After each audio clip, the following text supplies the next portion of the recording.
Entonces, ¿por qué jugamos videojuegos? Lo hacemos para vivir experiencias que son inalcanzables fuera de ellos. Por ejemplo, volar en un dragón y combatir orcos en un mundo de fantasía, situaciones imposibles en la realidad.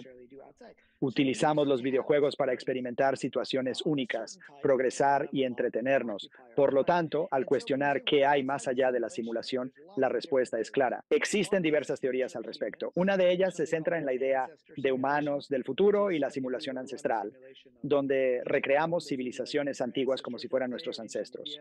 Otra teoría sugiere que podrían ser extraterrestres, pero también se plantea la posibilidad de que seamos nosotros mismos los jugadores, lo cual resalta la importancia de distinguir entre NPC y RPG. Elegimos entrar en la simulación para tener ciertas experiencias y esas experiencias son nuestras misiones y nuestro karma.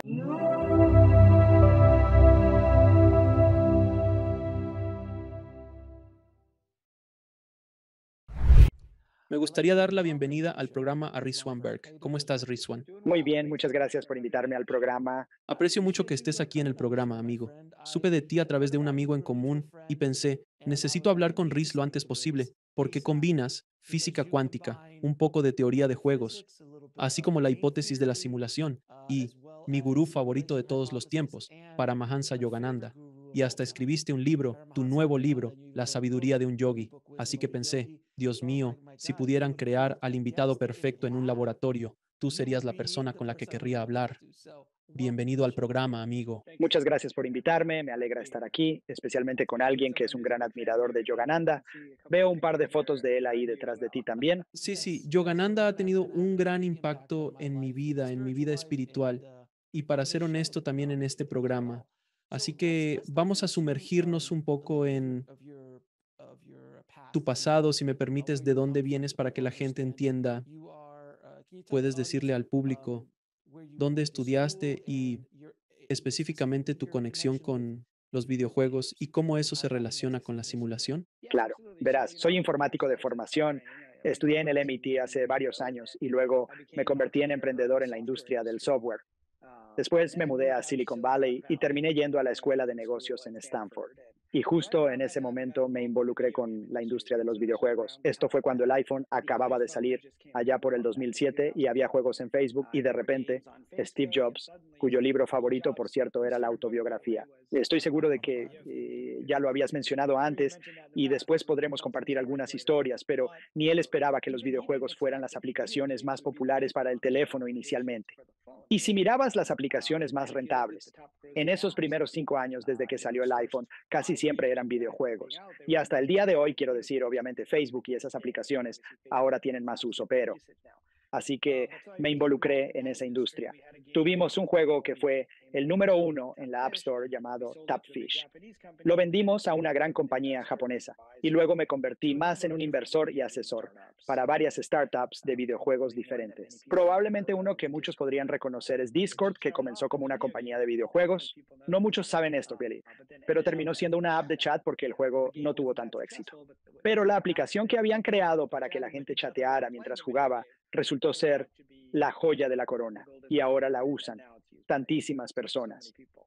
Así que durante ese tiempo estuve completamente inmerso en cómo se creaban los videojuegos. Y antes de eso, incluso durante mi vida como emprendedor, había estado viviendo una especie de doble vida. Durante el día era un emprendedor en Silicon Valley, lidiando con asuntos de negocios, tecnología, y por las noches y fines de semana me escapaba a hacer diferentes tipos de exploraciones, ya sea experiencias fuera del cuerpo en el Instituto Monroe, talleres de sueños lúcidos, sueños chamánicos, trabajo, un montón de cosas distintas. Y hablo un poco de eso en mi primer libro, Zen Emprendimiento. Pero fue después de haber vendido mi última compañía de videojuegos. Estaba visitando una startup de videojuegos en el condado de Marin, que está justo al otro lado de la bahía de San Francisco. Una vista hermosa de la ciudad y uno de los paisajes más bonitos de Estados Unidos. En lugar de admirar, nos pusimos lentes de realidad virtual jugando al ping pong Wii R. Así empecé a jugar este juego y en aquel entonces los cascos eran más voluminosos. Había cables colgando del techo, los gráficos no eran tan buenos, pero el motor de física era preciso y la respuesta tan buena que sentía como si estuviera golpeando una pelota real, con una paleta real y jugando un verdadero partido de ping pong. Por un momento, mi cerebro olvidó que esto era un juego virtual. E intenté dejar la paleta sobre la mesa y me apoyé en la mesa, pero claro, no había mesa porque todo era virtual en el casco. Así que el control cayó al suelo. Casi me caigo. Y fue entonces cuando empecé a preguntarme, bueno, ¿cuánto tiempo nos llevará construir algo que me haga olvidar, no solo por un momento como aquí, sino que me haga olvidar por completo que estoy dentro de un mundo virtual, construir algo como la Matrix? Y así fue como llegué a lo que llamé un punto de simulación, que es como una singularidad tecnológica. Y entonces empecé a especular sobre esas etapas y vamos por la mitad del camino hacia ese punto donde básicamente los videojuegos serían indistinguibles de la realidad física. Y entonces, al investigar el tema, descubrí que hay un argumento bien conocido de un profesor de Oxford llamado Nick Bostrom, quien dijo que si alguna civilización llega a ese punto, crearán muchas simulaciones. Y dentro de esas simulaciones, no tendrás idea de que estás dentro de algo como la Matrix. Así que la idea es que si alguna vez se pudiera hacer, probablemente ya se haya hecho y probablemente ya estemos dentro de una de esas simulaciones que se están ejecutando, porque hay muchas más de esas simulaciones, que un mundo físico o realidad base.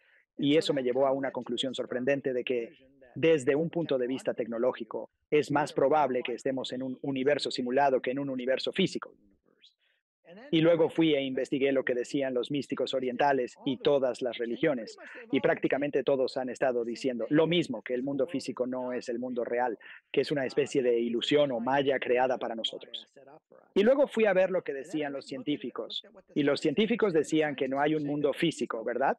Estaban tratando de encontrar esta cosa llamada el mundo material. Y si lo piensas, esta mesa donde está mi laptop es mayormente espacio vacío, ¿cierto? Y luego miras en el átomo y es mayormente espacio vacío, y miras en el núcleo y a medida que seguían profundizando como un montón de muñecas rusas anidadas, y abres la última y no hay nada allí. Todo lo que obtienes son trozos de información. Así que incluso los físicos cuánticos llegaban a la conclusión de que no hay un mundo físico, al menos no de la manera en que lo concebimos. Y entonces, realmente atravesando esas tres dimensiones, tecnología, ciencia y religión, especialmente los aspectos místicos de la religión, eso fue lo que me llevó por este camino, de explorar la idea de que el mundo es una simulación. Es fascinante porque la teoría de la simulación existe desde hace mucho tiempo. Siempre he dicho, y sé que no soy el primero en hacerlo, que el concepto del videojuego tiene mucho sentido cuando empiezas a pensar en la teoría de la simulación y también en conceptos como la reencarnación, donde literalmente tienes múltiples vidas para superar ciertos niveles de un juego. Y siempre uso como ejemplo a Zelda o a los hermanos Super Mario o algún juego clásico de arcade, pero simplemente sigues desafiándote a ti mismo. Y en particular, nunca olvidaré que cuando era joven estaba jugando la secuela de Zelda, que era Link, las aventuras de Link, y no podíamos superar un cierto nivel. Mis amigos y yo jugábamos todo el verano y no podíamos pasar de ese nivel. Y él dice, hombre, la única manera de obtener suficiente experiencia para vencer a este monstruo es quedarnos en este bosque como por 6 horas y solo matar jabalíes para ganar experiencia. Así que fui y me senté durante 6 horas esa noche, simplemente ahí matando enemigos de baja calidad, pero acumulando experiencia. A la mañana siguiente me desperté, vamos para allá y lo conecté. Él dice, ¿de dónde sacaste esto? Le digo, me quedé 6 horas matando jabalíes toda la noche. Vamos, y lo destruimos. El villano o el jefe. Pero incluso a esa edad yo pensaba como que en la reencarnación, cuando regresas, te enfrentas a múltiples experiencias para subir de nivel. Ya superaste la adicción, eso lo hiciste como hace 5 vidas atrás, ya superaste el odio, realmente ya no tienes ese tipo de energía ni de abuso. ¿Todo esto tiene sentido para ti en tus teorías y tus hipótesis? Sí, definitivamente. Entonces, en mi libro, La hipótesis de la simulación, abordo lo que llamo el modelo de búsqueda del karma, que básicamente sugiere que puedes pensar en el karma como un conjunto de misiones o logros en un videojuego. Y así es como hacemos los videojuegos hoy en día, ¿verdad? Entras y tienes varias misiones y logros, y esos son como experiencias que en algún momento de tu vida elegiste vivir. Y al desbloquear una, terminas desbloqueando otras también y empiezas a crear más. Así que ya sabes, esa analogía de la vida como un videojuego funciona muy bien, especialmente dentro del modelo oriental, ¿cierto? Que con la reencarnación y la idea de múltiples vidas. Pero también está lo que se llama la versión NPC de la hipótesis de la simulación. Y luego está la versión RPG. Y creo que esta es una de las distinciones más importantes y mucha gente que habla sobre la teoría de la simulación no lo menciona mucho, pero en realidad es uno de los aspectos más importantes de esto. Así que los NPC son como los personajes no jugadores en los videojuegos, que son como los personajes de inteligencia artificial, como los jabalíes u otros. Exacto, como si ustedes simplemente hicieran lo suyo, como Ralph el Demoledor o el Cantinero. O había una película llamada Free Guy, Ah, sí. que hace un par de años Ryan Reynolds, que era un PNJ, era solo un cajero de banco. Exacto. Pero luego cobró conciencia. Y luego está la versión RPG donde tienes a un jugador que existe fuera del videojuego y entonces es ese jugador, básicamente, asume la identidad del personaje o lo que llamamos el avatar, que, por coincidencia, es un antiguo término sánscrito que significa descender. De hecho, los chicos que estaban creando el primer juego MMORPG llamado Habitat, en Lucasfilm, la compañía de Star Wars de George Lucas, buscaban un término que describiera cómo podrían estar en ese pequeñín en aquel entonces. Hablamos de gráficos de 8 bits, personajes diminutos que habitaban a través de líneas telefónicas usando módems de marcación en el Commodore 64. Esto me transporta a mi infancia. A mí también. Programación. Adoptan el término sánscrito a descender cuando la divinidad se encarna en un personaje. Así que en la versión RPG existimos fuera del juego y jugamos con este avatar o personaje dentro del juego y lo vivimos de principio a fin. ¿Y qué pasa al final? Así que dediqué mucho tiempo a observar a personas con experiencias cercanas a la muerte. Y un buen amigo mío es un señor llamado Daniel Brinkley. No sé si alguna vez lo has tenido en tu programa. Claro, fue uno de mis primeros, creo que fue mi primera experiencia cercana a la muerte, de hecho, Daniel. Sí, exactamente. Fue el primero que leí y se ha convertido en un buen referente. De él aprendí el término revisión panorámica holográfica de la vida. Exacto. Muchos describen poder ver toda su vida reproducida frente a ellos, pero no como en un proyector de cine, sino de forma holográfica y en 3 dimensiones. Y entonces tienes que ver cómo fue desde el punto de vista de la otra persona. Daniel era algo abusivo de niño, era grande y solía golpear a otros niños, así que pudo sentir lo que era golpearse a sí mismo. Y de hecho disparó a personas en el ejército y tuvo que ver no solo lo que sucedía, el sufrimiento de la persona al matarla, sino también lo que le sucedía a sus esposas e hijos, como el efecto dominó de su acción. Y resulta que esto es algo que podemos hacer en los videojuegos, ¿verdad? El contenido más popular en YouTube hoy en día es de videojuegos, ¿cierto? Como diría mi sobrino a su padre, mi hermano, quiero ver Star Wars. ¿O quieres ver la película de Star Wars? Y él tenía como 4 años en ese entonces. Él decía, no, no, quiero ver a ese hombre y a esa mujer jugar el videojuego de Star Wars, ¿verdad? Que está grabado en YouTube. Así que puedes volver a ver toda la sesión. Ahora, una de mis startups en Silicon Valley con la que estuve involucrado, podías ponerte un casco, tomar un juego como League of Legends, que normalmente se juega en una pantalla 2D, y podías ir a cualquier coordenada X, Y o Z dentro de eso para que pudieras ver cómo era. O en un juego como Counter-Strike, Ofensiva Global o Call of Duty, podrías ver cómo es dispararte a ti mismo, ¿verdad? Básicamente, el tipo de cosa que describió Daniel. Pero claro, solo visual. Los juegos no tienen elemento sensorial. Entonces, sabes, como ingeniero y científico, siempre pienso, ¿cómo funcionaría esto? Y no es solo en las tradiciones orientales, también en las religiones judeocristianas. Está el libro de la vida y en el Islam son mucho más explícitos. Está el registro de acciones, donde hay dos ángeles. Uno anota todas tus buenas acciones y otro anota todas tus malas acciones. Y luego tienes que mirar el registro de acciones. Eso es una metáfora, ¿verdad? Es una metáfora de hace 2000 años, cuando no habrían entendido otra cosa. Pero claro, no significa que literalmente haya ángeles con plumas escribiendo todo lo que haces. ¿Qué van a escribir en inglés, chino, árabe, verdad? Lo único que significa es que todo queda registrado para que esté ahí y se pueda reproducir. Y eso es lo que puedes hacer dentro de un entorno virtual en 3D. Y por eso esta metáfora es muy poderosa y se relaciona con Yogananda. Entonces, una razón por la que escribí este libro actual, te contaré cómo surgió. Yogananda, siempre al tanto de la ciencia y la tecnología, llegó a en 1920 como joven Swami, justo después de la Primera Guerra Mundial.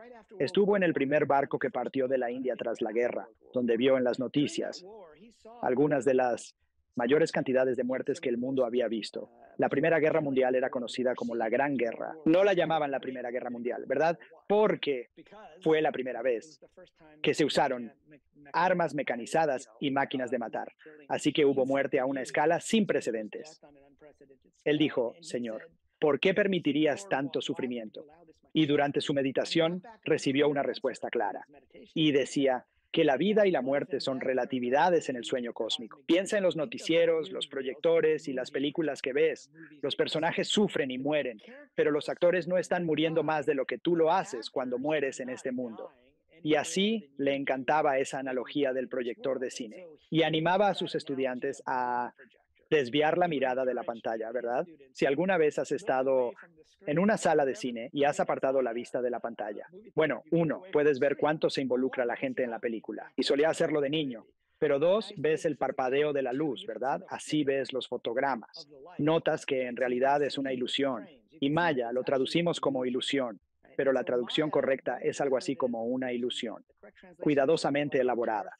Como en un show de magia, estás listo para ser engañado. Quieres creer en esas cosas. Y, sabes, él es realmente un mago que está haciendo algunos trucos contigo, pero eso es parte de la diversión. Y así, Yogananda usaba la analogía más reciente. Y remontándonos a tiempos antiguos, tienes la Leela, que es el juego de los dioses. Luego tienes la obra de teatro. Buda usaba el sueño. Muchos budistas utilizan la metáfora del sueño. Buda literalmente significa despertar, así que creo que si Yogananda estuviera vivo hoy diría, bueno, es como una película, pero es interactiva, todos somos actores y jugadores, como diría Shakespeare, pero también vemos la película, tenemos un guión, pero podemos cambiarlo. Suena como un videojuego de rol multijugador masivo en línea interactivo. Por lo tanto, pienso que él recurriría a esa comparación hoy en día para ilustrar la complejidad de la realidad del mundo. Imagínalo como si fuera un juego de verdad. Lo que realmente es interesante es cuando dijiste que todo queda grabado. Lo primero que me vino a la mente fueron los registros akáshicos, que no es un término de la nueva era. De hecho, es un término védico, si no me equivoco. Mucha gente piensa, oh, eso es algo de la nueva era, como que no es tan nuevo y es antiguo, y ese concepto de, y he hablado con físicos que hablan sobre el campo akáshico, que todos estamos rodeados por el campo akáshico, y que todo queda grabado y podemos acceder a todo eso. ¿Cómo encaja tu hipótesis en la teoría de la simulación y la teoría de juegos, si quieres, con este concepto de los registros akáshicos o el campo akáshico? Pues los registros akáshicos encajan muy bien porque de lo que estoy hablando, así que en mi modelo me gusta usar términos de videojuegos. Hay un mundo renderizado, ¿verdad? Y ese es el mundo. Entonces, si tú y yo estamos en el mismo campo dentro de un videojuego, veremos cosas similares, pero no exactamente iguales. Y esto es lo que se relaciona con la física cuántica. Mi avatar solo verá lo que yo veo y tu avatar solo verá lo que señales que ves. Así que parece que solo renderizamos, ¿no? Son los píxeles que se renderizan, pero eso no niega la existencia del resto del mundo, que está presente como información. Y luego estábamos bromeando sobre el Commodore 64. Si regresaras a la época del Commodore 64 y preguntaras, ¿puedes renderizar algo como World of Warcraft o Fortnite, un mundo completo en 3D? Te diría que no, que son demasiados píxeles.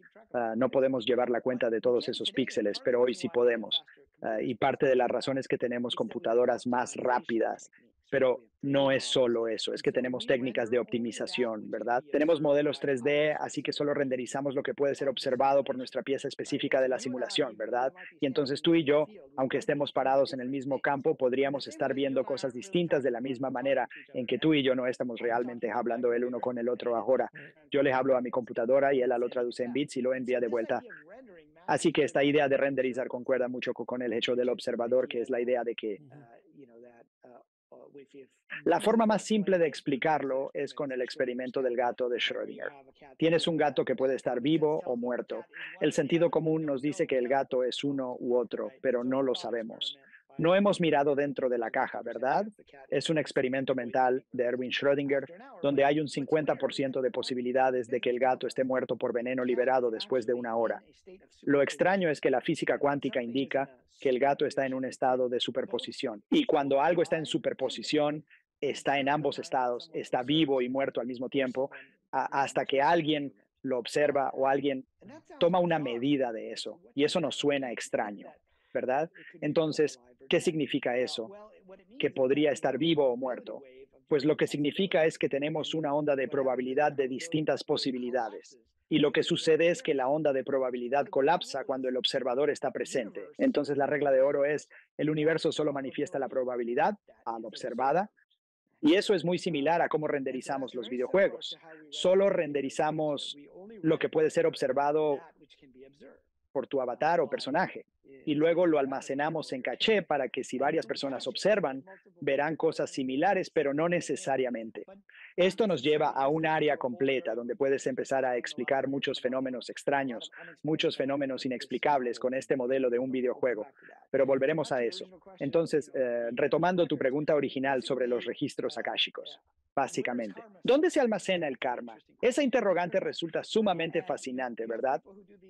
Existen individuos que practican meditaciones en los registros akáshicos, donde imaginan una vasta biblioteca repleta de libros.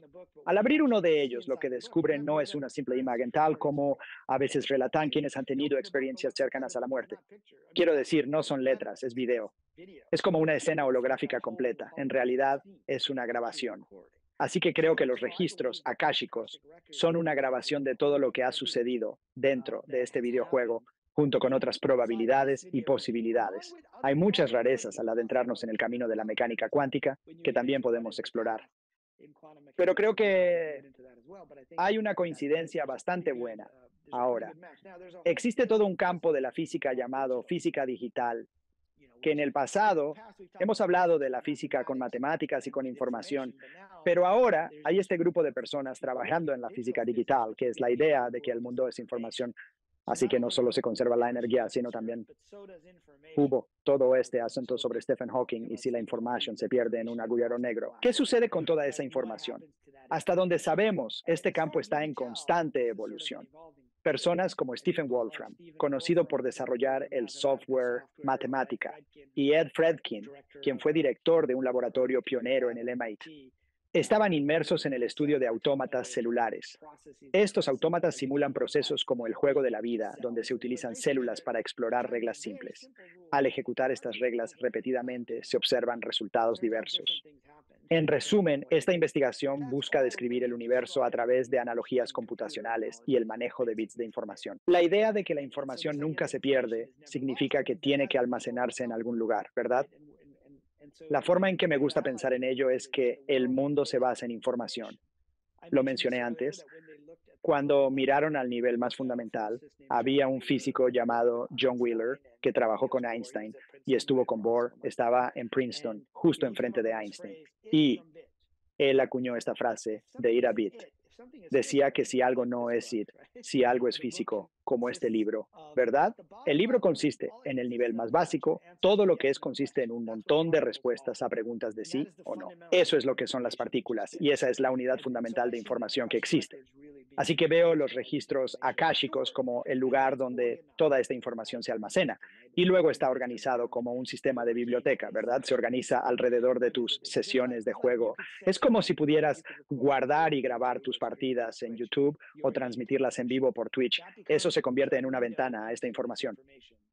Y puedes elegir las coordenadas X, un C con las que observar ese punto en el tiempo. Entonces, vamos a profundizar un poco más en esta absurda madriguera de conejo en la que nos hemos metido, porque en un minuto te van a empezar a doler la cabeza. Así que todos los que están escuchando, prepárense.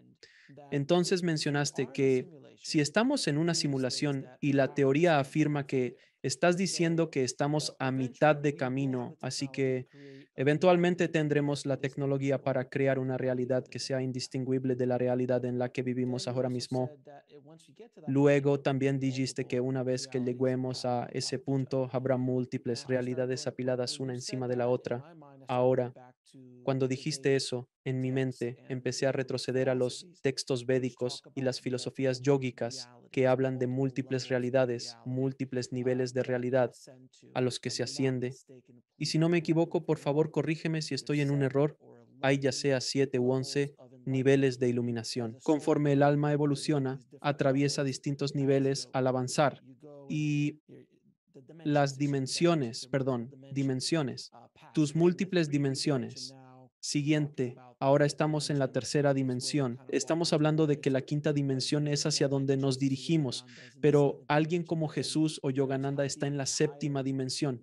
Pero luego hay seres aún más elevados que han evolucionado a un nivel superior. Y todo esto, digo todo esto porque si estamos haciendo eso con la teoría de la simulación, quién es el programador, quién está creando todas estas simulaciones y con qué propósito.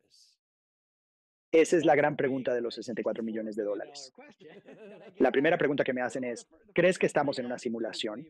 Y mi respuesta es, con más de un 50% de probabilidad, estamos en una realidad basada en información que se procesa, lo que es similar a una simulación. Y la segunda pregunta más grande es, bueno, ¿quién la está controlando y por qué la están controlando? Así que me gusta decir, bueno, pensemos en dos preguntas. ¿Por qué ejecutamos simulaciones? ¿Y por qué jugamos videojuegos? Y las respuestas son un poco diferentes, pero ambas están relacionadas. Ahora, al ejecutar una simulación, podríamos simular el clima para intentar predecir qué es probable que suceda, ¿verdad? Cambiaremos variables, pero principalmente buscamos descubrir el resultado probable, como una población de moscas de la fruta o la propagación de una pandemia con ciertas variables. Volveremos a ajustar las variables y luego diremos, esto es lo que. Así que, ¿sabes? Es posible que ejecutemos la simulación para ver qué sucedería. Ahora, hay un gran discurso de un conocido escritor de ciencia ficción, Philip K. Dick, de quien estoy seguro que tus oyentes han oído hablar, y Blade Runner, Minority Report y El hombre en el castillo alto, que fue la serie de Amazon recientemente. Ese es interesante, porque él dio un discurso en Metz, Francia, en 1977. Entonces, hace casi 50 años, donde dijo que vivimos en una realidad programada por computadora. Y la única pista que tenemos es cuando alguna variable cambia, alguna alteración ocurre en nuestra realidad. Tendríamos la sensación de revivir los mismos momentos. Tendríamos una sensación de déjà vu, ¿verdad? Y lo que él decía, y lo dijo explícitamente, es que hay un programador y un contraprogramador que regresan y cambian cosas y vuelven a ejecutar la simulación. Así que cada vez que rehaces la simulación, obtienes algo ligeramente distinto, ¿verdad? Esto es un aspecto de la teoría del caos. La mayoría ha oído hablar del término teoría del caos, pero de lo que realmente habla es de la sensibilidad a las condiciones iniciales. Entonces, si cambias, digamos, una pequeña variable y avanzas 1 millón de pasos hacia el futuro, puedes tener un resultado enormemente diferente. Y así llegó a creer que El hombre en el castillo alto, que trata sobre una línea de tiempo donde Alemania y Japón, las potencias del eje, ganaron la Segunda Guerra Mundial y luego dividieron América entre ellos, era una línea de tiempo real, que los simuladores reiniciaban como si la ejecutaran para ver qué sucedería. Porque cuando tienes un proceso realmente complejo, la única forma de ver qué sucederá es un término llamado computacionalmente irreducible para procesos complejos. La única forma de ver qué va a pasar en el paso 1 millón es ir al paso 999 Puli 999. Bueno, la única forma de descubrir qué va a pasar allí es ir al 998. Tienes que correr toda la simulación. Si el mundo es un proceso computacionalmente irreducible, tienes que ejecutar diferentes cosas y variables y tienes que hacerlo más de una vez, volviendo a tu idea de distintas realidades. Y también hay diferentes dimensiones. Como en el Islam está la idea de los 7 cielos, pero también está la idea de los 7 tierras, que es realmente extraño, ¿verdad? Porque dice 7 tierras, cada una con su propio Adán, cada una con su propio Moisés, cada una con su propio Jesús, ¿verdad? Y entonces lo que realmente estamos hablando son líneas de tiempo ligeramente distintas que han evolucionado de manera diferente. El número 7 en árabe también podría significar muchos. Así que entramos en el tema del multiverso. Por eso escribí un segundo libro sobre simulación llamado El multiverso simulado, basado en la idea de Philip K. Dick y el evento Mandela, donde las cosas pueden suceder de manera diferente en el tiempo. Esa es la respuesta a la primera pregunta, para obtener el resultado más probable o el más óptimo. Y en ese caso puedes pensar que el simulador dice, bueno, ese no fue el resultado más óptimo cuando Alemania y Japón ganaron la guerra, vamos a regresar y reintentarlo. Y así él llegó a creer que le dijeron, supuestamente, según con su esposa, Tessa, quien, sabes, mientras yo escribía mi libro, que también evitaron que JFK fuera asesinado en Dallas y lo avanzarían. Y entonces él sería asesinado en Orlando o sería asesinado en otra ciudad. Y en los casos donde no era asesinado, terminaría en algún tipo de guerra o algo realmente malo. Así que simplemente rebobinaron hasta donde estamos. Eso plantea una posibilidad muy perturbadora, en la que no tenemos que entrar ahora, pero podría significar que estamos simplemente en una rama para ver qué va a suceder. Y luego esa rama se rebobina. Pero vayamos a la segunda pregunta, que es, ¿por qué jugamos videojuegos? Lo que considero más relevante para la discusión espiritual es, ¿por qué jugamos videojuegos?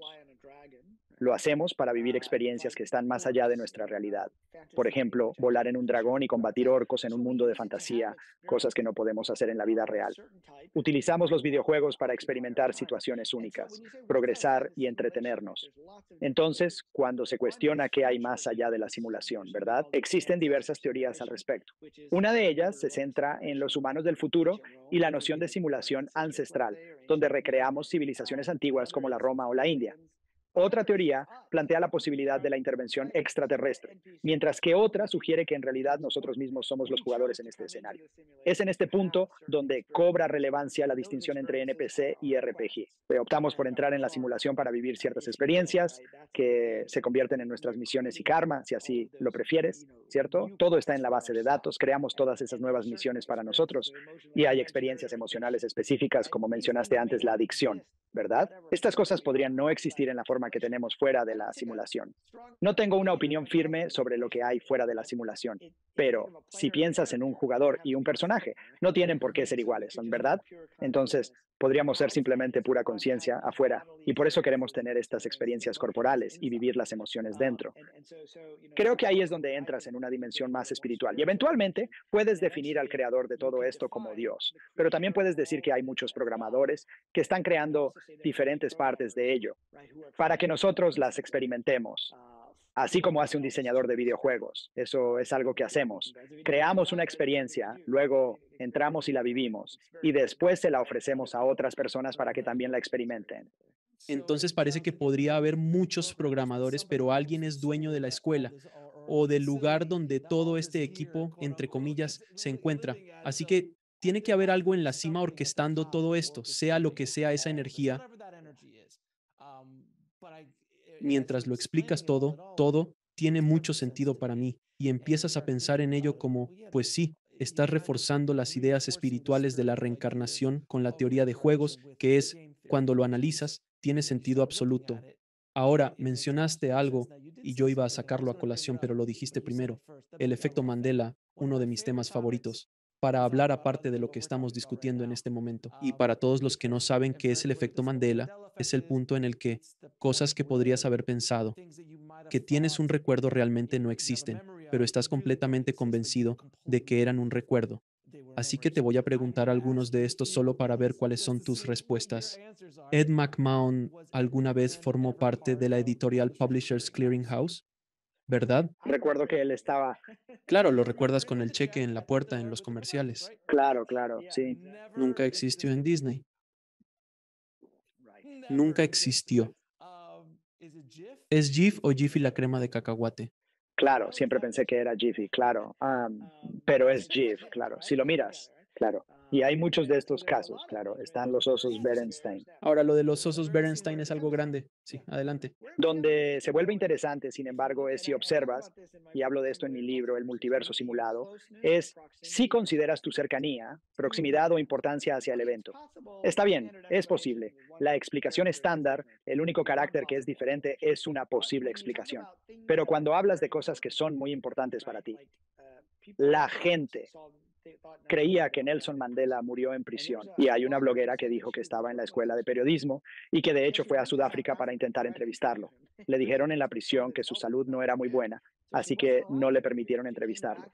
Regresó, comenzó a trabajar para NPR y luego recuerda que él murió en prisión, lo cual, por supuesto, en nuestra realidad no sucedió hasta más tarde. Salió de la prisión, se convirtió en presidente de Sudáfrica, falleció como en el 2013, pero la gente recuerda a su esposa hablando en su funeral. Y así, para una persona común, podrías cometer un error, pero para alguien que está cercano al asunto, como en este caso, la periodista que estuvo allí recuerda que él murió poco después, es menos probable que cometas un error. Y ahí es donde las escrituras bíblicas. Mis efectos Mandela favoritos son aquellos que son muy difíciles de atribuir simplemente a mala memoria. Así que, como por ejemplo el león y el cordero, que es una frase de Isaías, olvido el número exacto del versículo, ¿verdad? Pero en la Biblia. Y sin embargo, si miras en la Biblia del rey Jaime hoy, dice que el lobo morará con el cordero. No dice el león y el cordero. Recuerdo al león. Y hay personas que han enmarcado referencias de ese versículo en objetos físicos. Exacto. Y así ahora estás intersectando con la escritura y estás intersectando con objetos físicos. Y hay personas que afirman que su misma Biblia del rey Jaime que han tenido desde niños. Porque al principio pensé, bueno, eso podría ser simplemente una mala traducción o una edición diferente. Exacto. Y dicen, no, tenemos los mismos libros físicos que teníamos y ahora son diferentes. Así que la importancia es grande. ¿Por qué? Porque la gente memoriza estos versículos o oraciones, mucho más de lo que podrían recordar la ortografía. Y cuando llegas a ese nivel, mi efecto Mandela favorito es uno que no es muy conocido, pero la estatua, el pensador. Sí, claro, sí, Roden. ¿Tiene la mano debajo de la barbilla o en otra posición? Sobre su frente, siempre estuvo en su barbilla, pero acabo de estar en Italia y me di cuenta, está aquí arriba si no me equivoco, o al revés.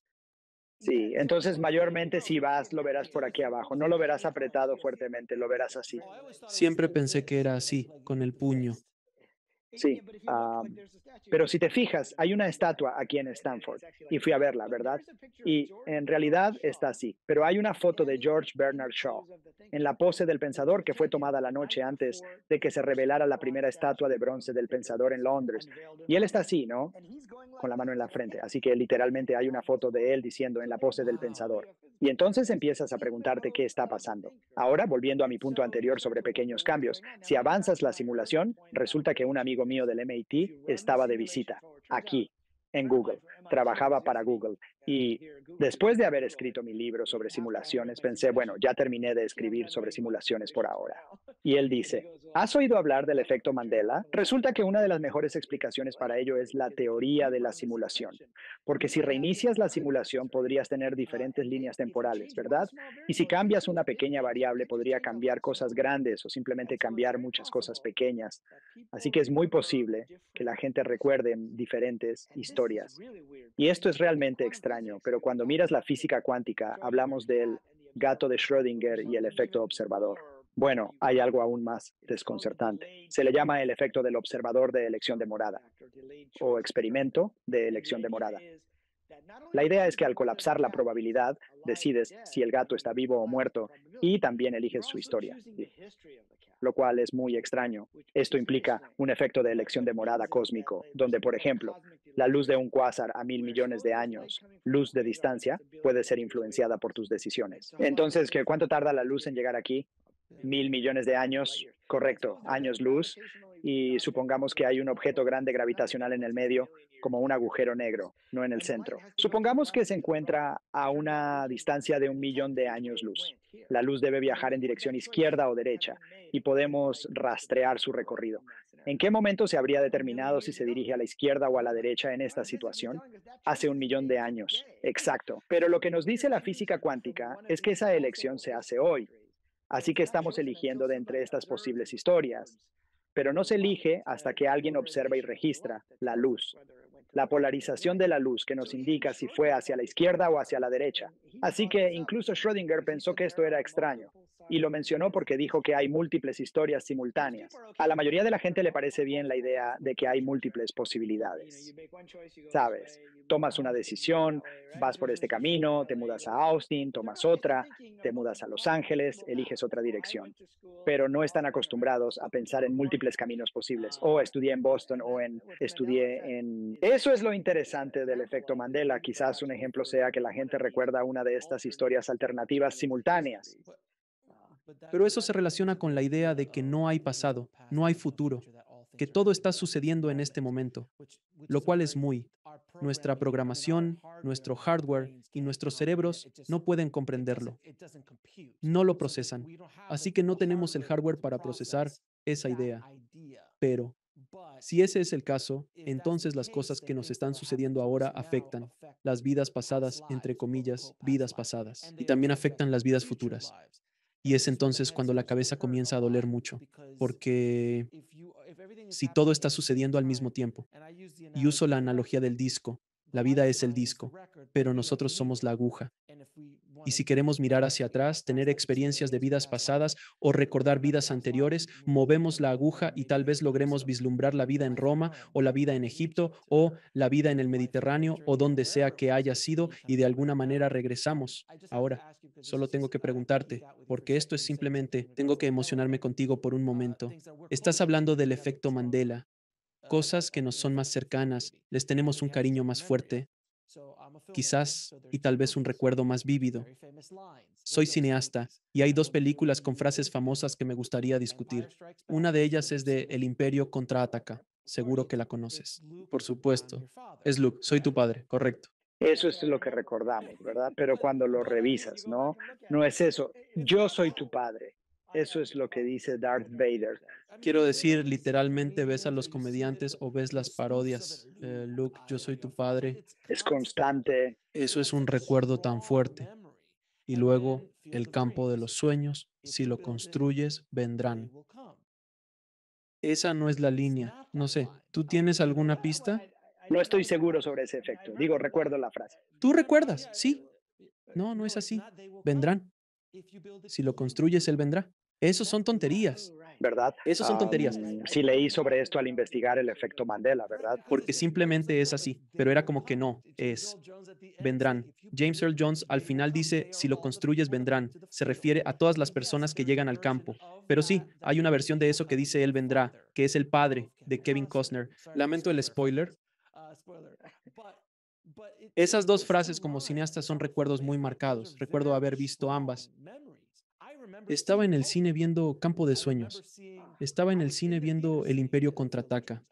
Y he visto El Imperio Contraataca 1000 veces, porque es El Imperio Contraataca. Sí, totalmente. Yo también, ¿verdad?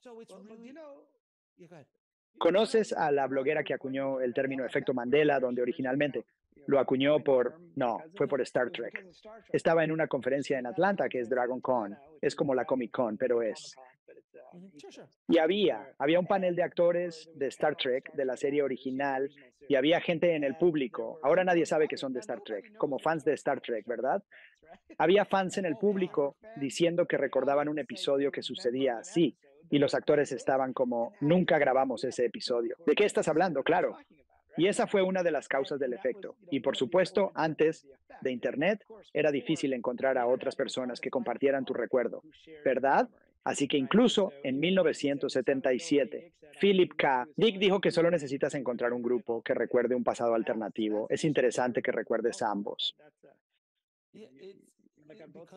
De ambos lados, sí, es Fruit of the Loom, sin la cornucopia. Digo, vamos, empiezas a mirar logotipos y te das cuenta, es Berenstain Bears, no Berenstain Bears. Eso es ridículo. Sabes, estas cosas que siguen apareciendo, pero esto coincide con la idea de la simulación y nunca la había explorado como tú en esta conversación porque has expuesto muy elocuentemente esta teoría de usar el videojuego como modelo y no solo explorarlo por las experiencias y todo eso, sino volver a correr la simulación.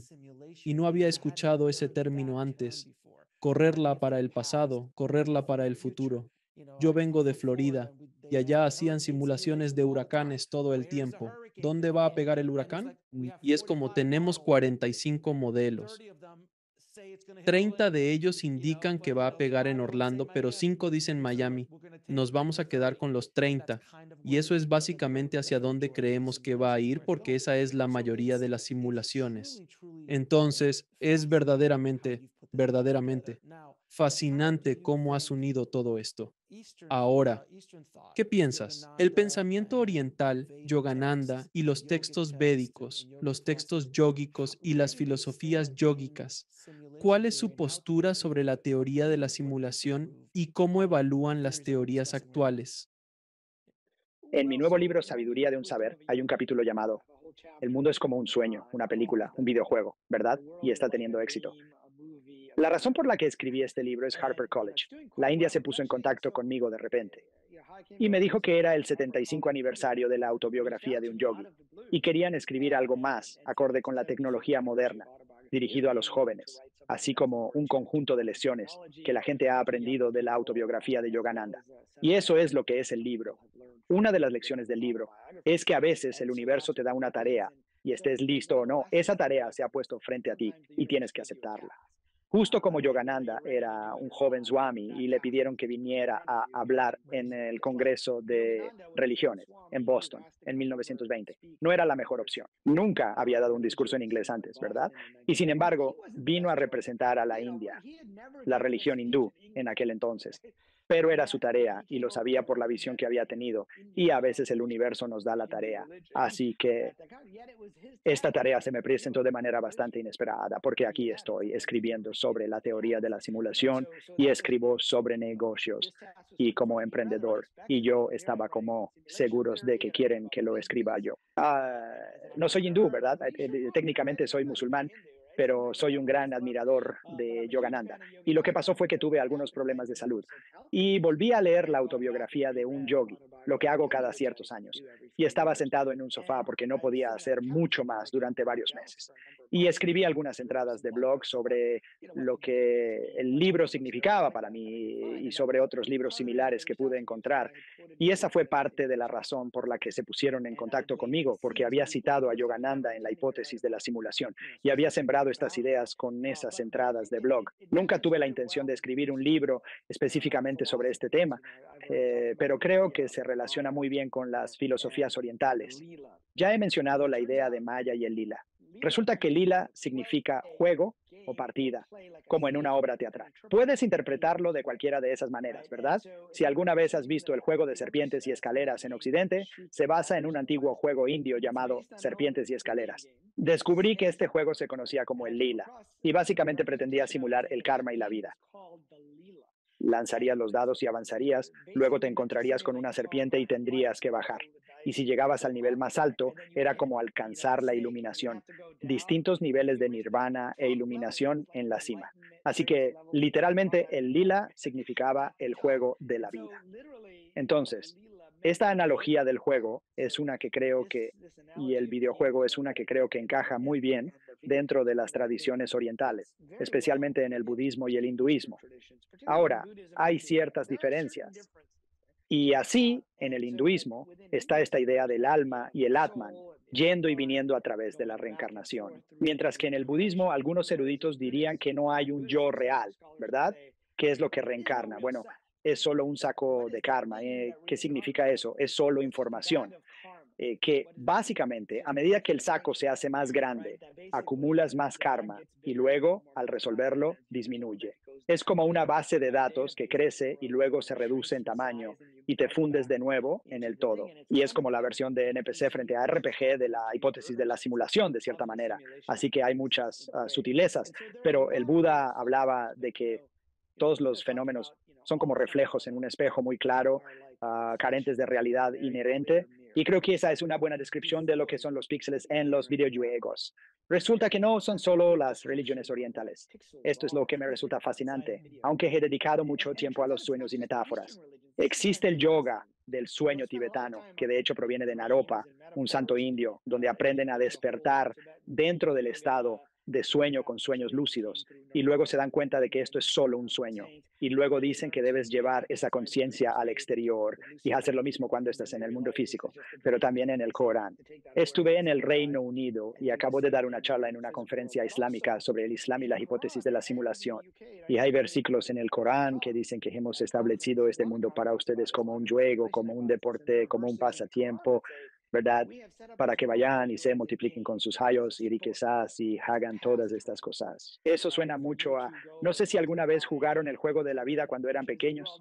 Oh, sí. Se movían de un lado a otro. Me recuerda a la representación de Lila. Era una forma de representar lo que podría ser este juego. Entonces, todas estas son metáforas que la gente usa y a veces es la única manera de hablar de estas cosas. Pero creo que las metáforas de hoy, si estas religiones se fundaran en la actualidad, usaríamos un conjunto diferente de metáforas. Y es algo que a la generación más joven, creo, le resulta más interesante porque han pasado incluso más tiempo en videojuegos que nosotros en nuestra generación. Nuestros videojuegos solían ser de consola, un jugador, dos tipos jugando uno al lado del otro. Hoy están acostumbrados a ser avatares. Eso ni siquiera les resulta extraño. Hubo una encuesta hace unos años que decía, un grupo de personas de la generación Z prefiere gastar tanto dinero equipando su avatar dentro de Fortnite o Roblox como en sus físicos, como Nikes o lo que sea, comprando cosas físicas. Entonces creo que es una forma de acercarse a la religión que también sirve para tender un puente, ¿sabes? Paso mucho tiempo con científicos en la academia y con tecnólogos en Silicon Valley, así como con muchos religiosos, pero es una forma de cerrar esa brecha. Como una de las cuestiones que debatían en esta conferencia islámica era, ¿verdad? ¿Cuándo ocurre la insuflación del alma? Claro, este es un gran debate aquí en Estados Unidos con el aborto. ¿Cuándo recibe el feto un alma real? ¿Tiene una? Y hay diferentes respuestas. 40 días, 120 días. Al nacer, en el momento de la concepción, cada quien tiene su propia idea. Y dije, pues me gustaría presentarles algo. Y había ayatolás en el público, lo cual es muy extraño para mí. Me gustaría presentarles una definición distinta de insuflación. Es cuando te pones el casco de realidad virtual, ¿verdad? Oh, vaya, y olvidas lo que había pasado afuera, lo que estabas haciendo antes. Ese es el proceso de, significa que no tomé una posición en el tiempo real, pero es una forma distinta de pensar en lo que es. Hay analogías como las que usa Rumi, que el cuerpo es como una capa de ropa. Simplemente te la quitas, ¿verdad?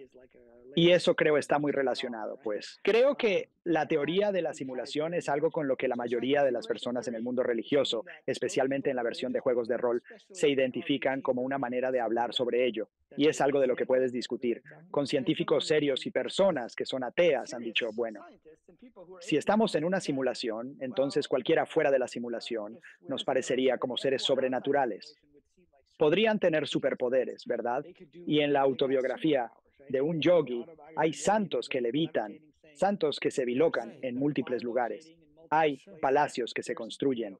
Hay jinn, que son como estas entidades que sacan cosas de la nada. Y todo eso se vuelve posible cuando piensas en la realidad virtual, ¿verdad? Porque puedes renderizar cosas. Y el mismo Yogananda describe cómo usar la luz para realizar estos milagros. Básicamente, tomas lo que él llama los átomos de vida y los ensamblas en otro cuerpo. Así es como puedes tener dos. Tú. Porque esto es fascinante, siempre me ha interesado. Digo, ¿a quién no le ha interesado si alguna vez has leído sobre el Bhagavad Yogi o has estudiado? La filosofía yógica o los yogis, los famosos poderes yógicos que son, entre comillas, trampas espirituales y en los que no deberías enfocarte. Son solo pensamientos secundarios y todo eso. Pero siempre he dicho lo mismo, es decir, si estamos en una simulación, entonces los yogis han conseguido un poco de entendimiento sobre cómo está escrito el código. Y si entienden cómo está escrito el código, pues entonces pueden romper las reglas, como cuando juegas contra y haces arriba, arriba, abajo, abajo, izquierda, derecha, va, iniciar. Y ahora eres impenetrable y puedes pasar todo el juego en 5 minutos en lugar de si soy tan viejo y para todos los que escuchan en el ese es el juego. Es un código de trucos muy famoso. Tal vez los yogis han evolucionado hasta un punto donde entienden cómo funciona esta realidad y pueden romper reglas que nosotros simplemente no podemos y que nos parecerían sobrenaturales, como caminar sobre el agua, los milagros de Jesús, convertir agua en vino, sacar peces de los panes, todos esos milagros, y también el Buda y todos esos otros maestros ascendidos o maestros que han caminado la tierra. Hay historias, hay mitos de estos poderes, entre comillas. ¿Cuáles son tus pensamientos al respecto?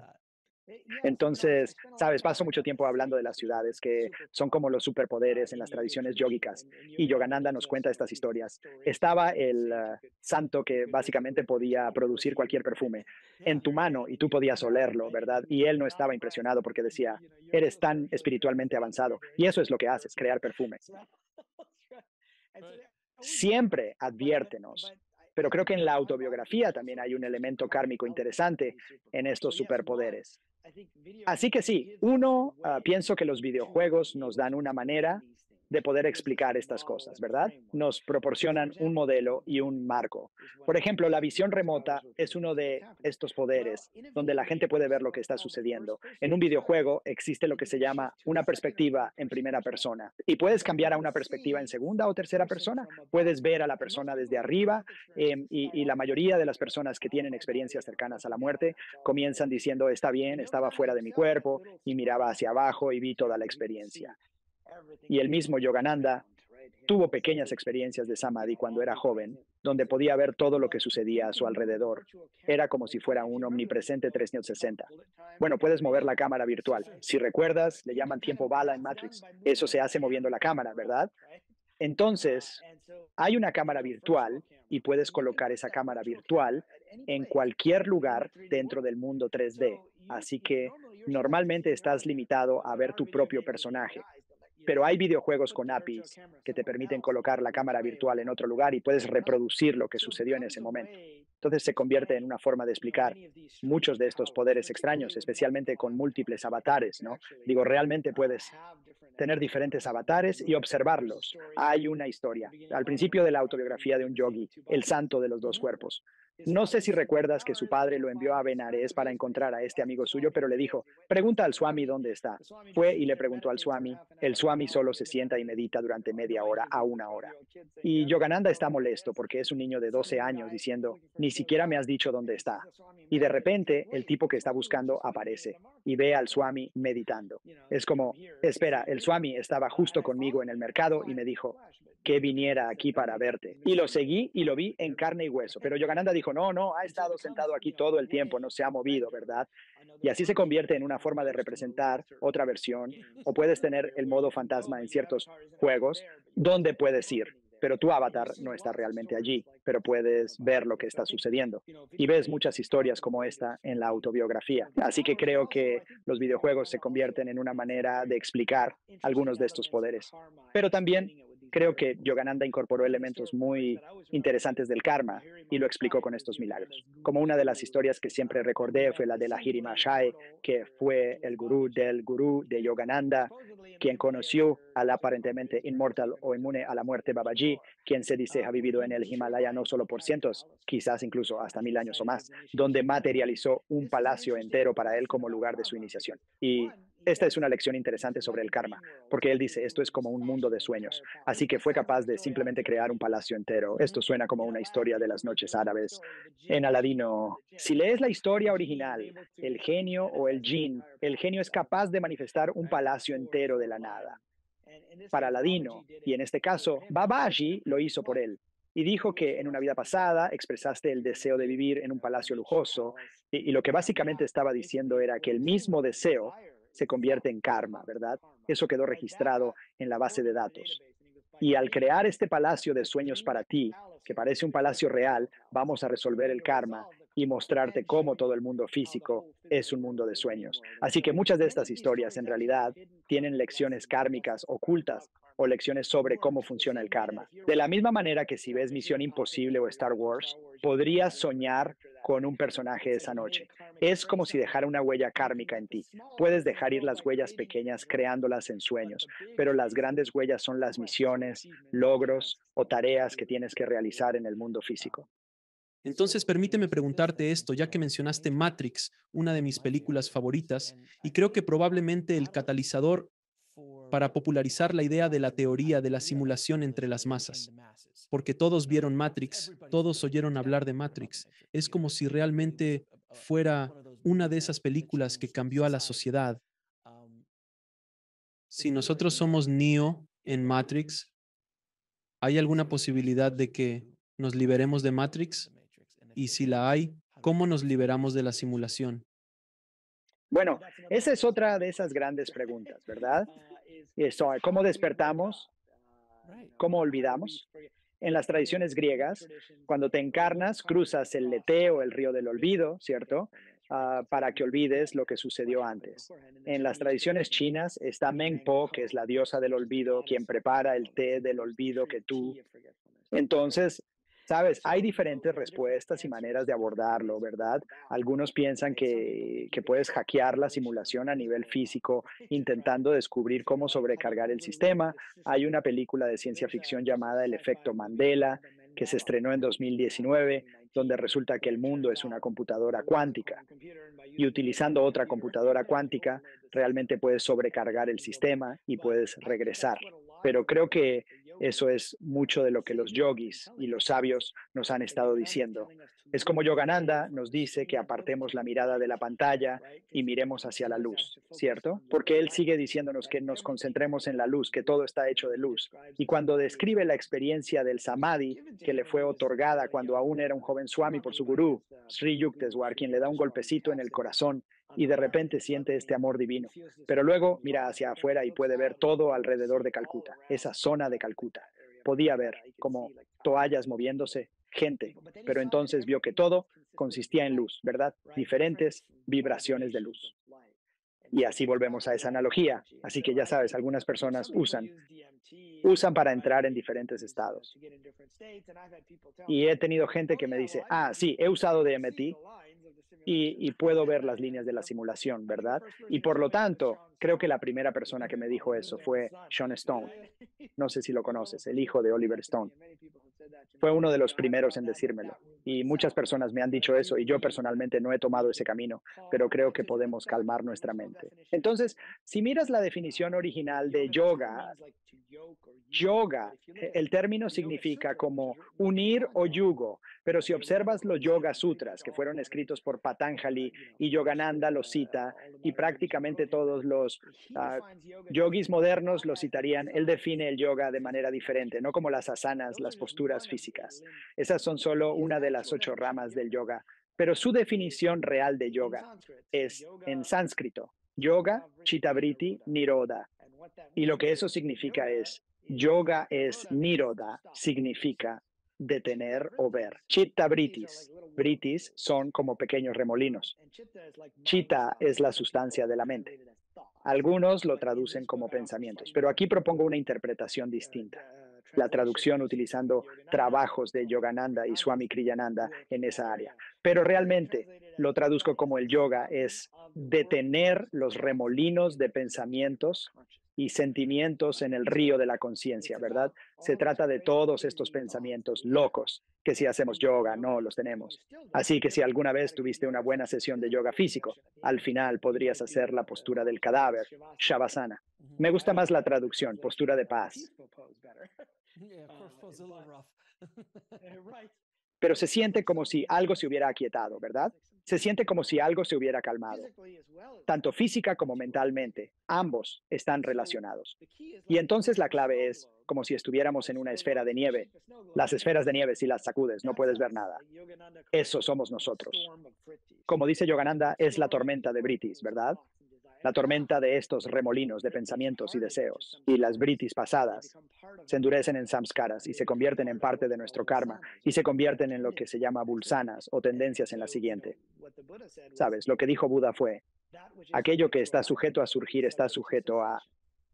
Y bueno, parece como una afirmación obvia, pero en realidad es quizás una de las cosas más importantes que dijo, porque se vincula directamente con la definición de yoga. Si dejas de hacer esto, aquello también se detendrá, ¿verdad?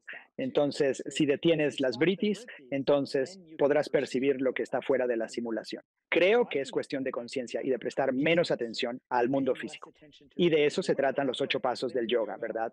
Todas estas diferentes prácticas, la concentración, el retiro de los sentidos, la meditación, todas estas cosas te llevan a ello. Entonces, mencionaste la DMT y es una idea realmente interesante, como la ayahuasca y la psilocibina y algunos de estos psicodélicos que la gente está usando en microdosis ahora, también es casi como un atajo para tener un avance.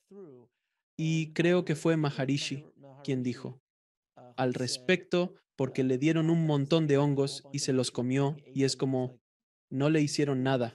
Y él dijo, claro que no harían nada. Yo estoy aquí todo el tiempo. ¿Por qué necesitaría estas Ya estoy cosas aquí. para llegar a donde voy? Así que dijo que tomarlos es como tomar un psicodélico. Es como usar un mazo. Para hacer un agujero en la pared donde la meditación es como colocar una ventana en la pared, así que siempre está ahí y no es muy violento. Mientras que los psicodélicos son bastante bruscos, según entiendo. Nunca he tomado ninguno, pero es un viaje intenso y puede ser duro. He escuchado tantas historias de psicodélicos. Así que, rápidamente, ¿qué piensas? ¿Por qué tomar estos psicodélicos o cualquier medicina herbal, lo que sea, hongos, ayahuasca, como que hackea la realidad, hackea la simulación, hackea el código, por así decirlo? No, bueno, creo que lo que hace es aflojar. Recuerda que definí insolvente como cuando te pones ese casco, o si piensas en la matriz, hay enchufar la interfaz cerebro-computadora, afloja esa conexión, ¿verdad? Y eso es lo que hace ahora. La afloja muy rápidamente por un periodo de tiempo. Y creo que esa es una gran analogía sobre el mazo en la pared frente a la ventana. Pero creo que lo que hacen es aflojar nuestra identificación con el cuerpo y constantemente estamos recibiendo información de nuestros sentidos. Pero por esto es que los yogis enfatizan el mundo de los sentidos. Samsara, ¿qué es? Es el mundo de los sentidos. El mismo Yogananda dijo que sea desde la ciencia, entonces que el hombre aprenda que la urdimbre y la trama de que no hay un mundo material, que la urdimbre y la trama del mundo material es maya o ilusión. Y entonces se trata de retirarse de toda esta información sensorial. Y creo que nos pone en ese estado donde afloja un poco esa conexión. Así podemos mirar alrededor, pero no completamente, ¿verdad? Por eso la gente tiene malas experiencias. Lo mismo que crea sueños puede crear alucinaciones, pero también te permite. Por eso los sueños son tan fascinantes, ¿sabes? Yogananda mencionó que el nacimiento y la muerte son como puertas hacia el sueño o despertar de un sueño a otro. Existe esta conexión entre el sueño y el mundo físico, así como sueños raros que son como regurgitar experiencias del día. Y luego están los sueños más espirituales, así que creo que con los psicodélicos podemos aflojar nuestro agarre a esta realidad física, pero también podemos ver un montón de cosas extrañas. Y luego algunas personas afirman haberlo hecho. Y constantemente recibo correos de gente diciéndome que han visto esto y aquello, y las líneas de cuadrícula de la simulación y todas esas cosas, y lo encuentro fascinante. Aún no lo he probado yo mismo. Yo tampoco, señor. Quizás un día vayamos y experimentemos juntos, señor. Suena a un plan, sí. Riz, ¿podemos hablar 5 minutos más? Son las 5 de la mañana. Por favor, necesito que vuelvas. Esta charla es interminable y hay tanto más de lo que podríamos hablar. Quiero ampliar la comprensión de la audiencia sobre la posible simulación en la que estamos y su conexión con la espiritualidad. Mi enfoque es unir la física cuántica con la espiritualidad y la evolución del alma. Te agradezco mucho, ¿no? Voy a hacerte unas preguntas que les hago a todos mis invitados. ¿Cuál es tu definición de vivir una vida plena? Creo que una vida plena es estar donde debes, en el momento justo, haciendo el trabajo destinado para ti. Eso varía de persona a persona y también cambia en distintas etapas de tu vida. Cuento la historia con la sabiduría de un yogi, del tigre Swami. Y el tigre Swami solía luchar contra tigres, ¿verdad? Parecía algo extraño hacerlo con sus propias manos, pero al final le dijeron que dejara de luchar contra tigres y que se enfocara en su desarrollo espiritual. Y no lo hizo, y terminó siendo atacado por un tigre mientras luchaba contra sus tigres exteriores. Y luego le tomó 6 meses recuperarse y ya no tenía más deseos de luchar contra tigres. Y se convirtió en un Swami, en el Swami tigre. Así que la lección es dedicar tiempo a luchar contra tus tigres internos, pero creo que luchar contra tigres era parte de su karma y por lo tanto parte de su esencia. Se sentía atraído hacia ello como la polilla a la llama. Exacto. Es algo que a mí no me atraería. Quizás tú sí, No, no en luchar contra tigres. Exactamente. pero parece una locura hacerlo. Pero nos sentimos atraídos por estos tigres externos en nuestras vidas y creo que puede ser lo correcto en ese momento. Y luego nos damos cuenta, hay algo más que estamos destinados a hacer. Y para mí, eso significó pasar del mundo de los negocios a mi escritura, en lo que me concentro ahora. Si tuvieras la oportunidad de subirte a un DeLorean y viajar en el tiempo y hablar con el pequeño Reese, ¿qué consejo le darías? Bueno, está bien. Sabe, solo lo alentaría, para que siga con sus proyectos.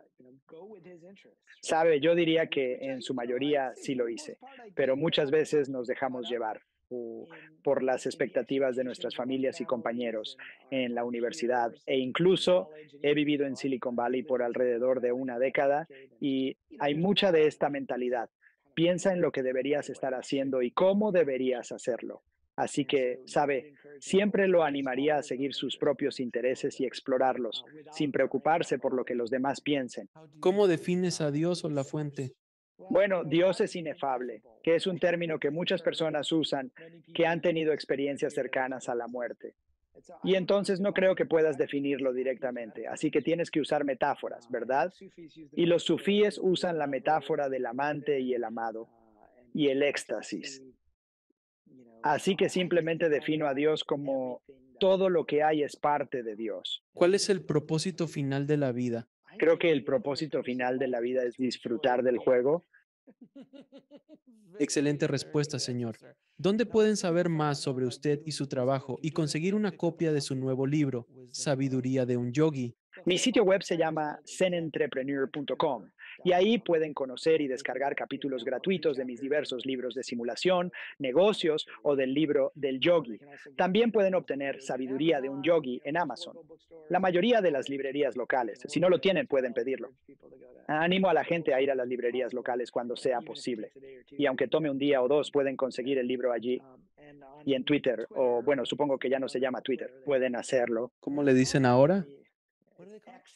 ¿Cómo se llama? Sé que es X, pero ya no se llama Twitter, Todavía se le conoce como X.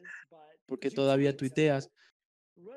Ahora lo cambiaron a, digamos, publicar, republicar en lugar de retuitear. Exacto, pero estoy en Reese Stanford, como la universidad. Y luego, dependiendo de cuándo se emita esto, estoy impartiendo un curso sobre la teoría de la simulación llamado Ciencia, Religión y Tecnofilosofía. Enseñé este curso en la ASU y la gente seguía pidiendo tomar ese curso en la Universidad Estatal de Arizona. Así que lo estoy enseñando en línea en un sitio web llamado morbidanatomy.com. Pueden ir también a mi Twitter, mi ex. Oh, Elon. Imagina el mundo con Elon, sin Elon. ¿Cómo sería la simulación en ese momento? Y amigo mío, ¿tienes algún mensaje de despedida para él? Sabes, estuve en la industria de los videojuegos por alrededor de una década y conocí a una de las leyendas de la industria de los videojuegos. Era un tipo llamado Nolan Bushnell. Él es simplemente el fundador de Atari y siempre decía que para hacer un juego interesante tienes que hacerlo fácil de jugar, pero difícil de. Creo que una buena regla general para la vida es fácil de jugar, pero difícil de dominar, pero está bien. Puedes seguir trabajando en tus misiones y tus logros y eventualmente llegarás final, amigo. Te agradezco a ti y al trabajo que estás realizando en el mundo. Muchas gracias por esta conversación tan estimulante, amigo. Gracias de nuevo. Muchas gracias por invitarme. Gracias por vernos. Haz clic en uno de los siguientes videos para continuar tu viaje y no olvides suscribirte.